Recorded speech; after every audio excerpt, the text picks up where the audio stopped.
it's Dal, and welcome back to Tekkit. Last time we built our first few machines, our generator, our extractor for our sap and our trees, for our rubber, and our macerator to triple our ore output. Yeah, I've got one coal in there. My furnaces are basically empty. I burned through a lot of stuff. I had like two and change full stacks of coal when I started, and I have like 16 left now, I think. But I macerated all this stuff. I've got smelted some iron, and then I smelted some refined iron out of it. That is on top of, I have like no redstone left. I have, no rubber left. Burned it all up in preparation for this episode. I prefabbed our generators that we're going to need for our building and our circuits and some of the other stuff that we're going to need for the things I'm going to show you today. So anyway, our first options for getting off of coal power, our renewable resources, is right here, our windmill. The drawbacks, it's really simple. You make a generator and four iron ingots surrounding it. So, and we already made the generator. I remember it's furnace, machine block, and rechargeable battery. I've already got those made. Um, what that will do then, let's make one while I'm talking here. What that will do is, the drawback is, little obstructions tend to be a pain in the ass to it. Um, if you put it too low, it doesn't put out enough energy. If you put it too high, there we go. If you put it too high, it won't, it could break in a storm, things like that. Ideally, you want it to be, I guess it peaks out and is the safest from damage around 90 to 95 elevation. And you can see right now I'm standing at 63. I plan to put it on my roof, which will be close to like 70, and that should be enough. I'm thinking. We're gonna put that to the test because we're not only just gonna do that, we are also going to test that theory to see um, against our next object, which will be uh, the industrial craft solar panel. This skinnier one is the bluetricity one. We don't need that one because we're not using any blue electric machines. These machines are all IC2. So we need this solar panel right here. And to make that, you need another generator, a couple of circuits, some glass, and some coal dust. So we're gonna make that. Oops. So we need generator, glass, circuits, coal dust. All right. Oops. So we're gonna make this. This is my favorite form, actually, but it's also the most expensive to make. It's like that. I think the glass was in a TP over it, and the coal dust in a bowl. Correct. And there's our solar panel. Now to connect those, they run such low currents that we're gonna need some wiring. The best wiring to do for that is actually going to be tin because the currents that these generate are so low, you won't need, it never gets up to 5. I think they are like, the tick is like less than 5, maybe as low as like 1 uh, energy units per, or electrical units per tick.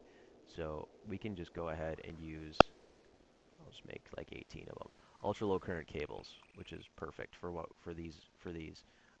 And the loss of these cables versus some of the other cables, it over 40 blocks or whatever, um, you start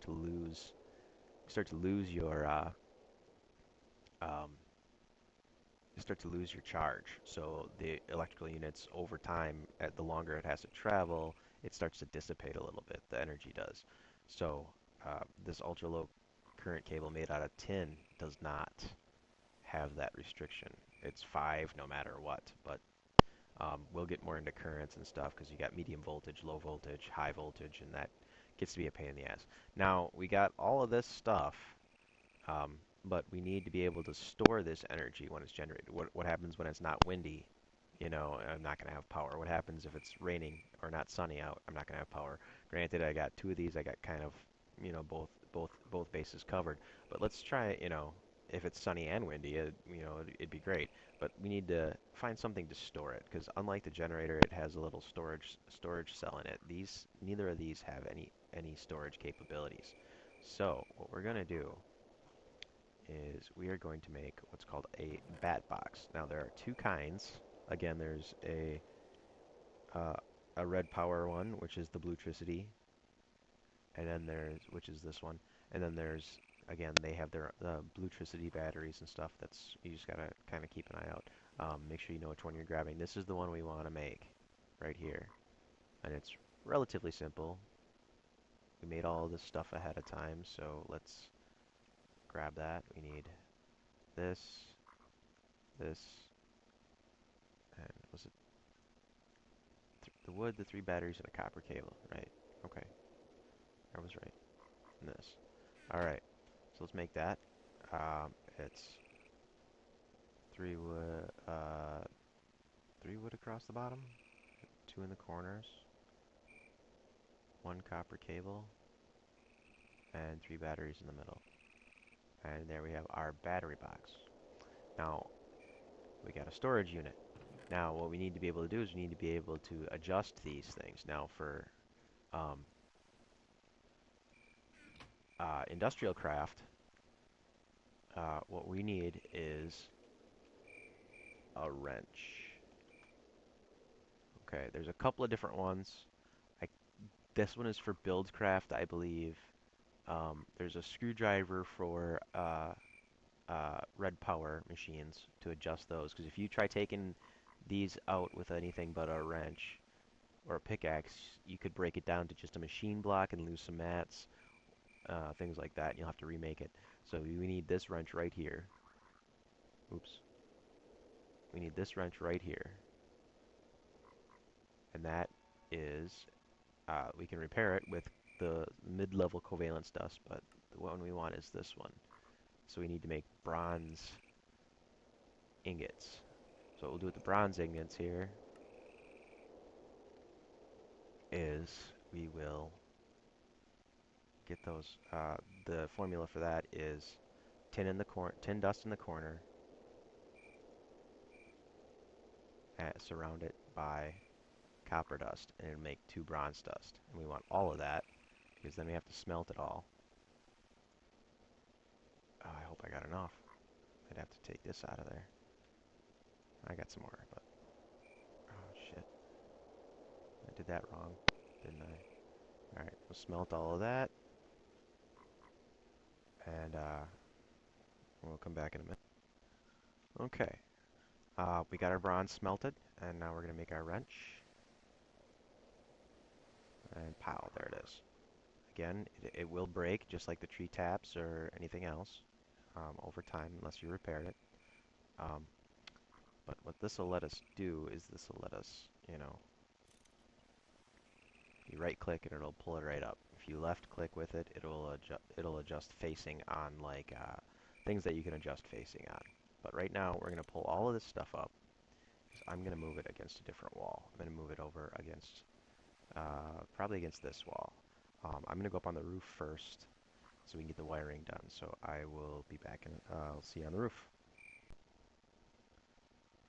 Okay, we're here on the roof. As you can see, I already set up my windmill with the tin cable and my solar array. What these will do is these will charge rechargeable electric items. For example, like the electric wrench, if you decide to get one, or rechargeable batteries, the jetpack, some of the later armors like nano armor and quantum armor can all be charged by being placed in a lot of these generator type energy generating fixtures, machines. So, and then I decided against testing which one was better for now. Maybe another time, but this one has the same thing. You can charge stuff. You put it on there. But what I'm going to do, I might fix this. It looks kind of weird, but for now it does what it needs to do. I already got the tin wire running down through the roof. poked a hole, it will actually fill the block, so it won't actually like rain in through the hole and whatnot. Um, One thing did happen though. I did break my macerator. I don't know if I misclicked on it or I used the wrong wrench or what. I didn't think I did, but I've got my generator, I've got my extractor, but I've got a machine block, which means my macerator broke, so I'll have to remake that. But for now, we're gonna do is finish this wiring real quick. What I'm gonna do from here, now that I got it inside, is we're gonna run it along this wall. Ah, God, this window's gay. Might have to just remove it. Um, well, for now, we're just gonna do this. I'll fix it later. For now, we're gonna just do this, and we'll stick. All right, and now what we're gonna do is we'll hook it up to a battery box. Now, we're stop. Now, after we reach the battery box, um, I don't like it there either. Let's get rid of this. All right, let's put it right here so I can see which way it's sticking. All right, now this is the output, the yellow dot. The rest of them are input sides. So I can have up to 5 inputs and 1 output. So once you reach the output, what we're going to do is we're going to switch it so it's facing, switch it so it's facing down, which means I'll have to cut up the floor, which is fine because I got to get below it. What we'll do here, there, now I don't have to worry about wrenching my way out.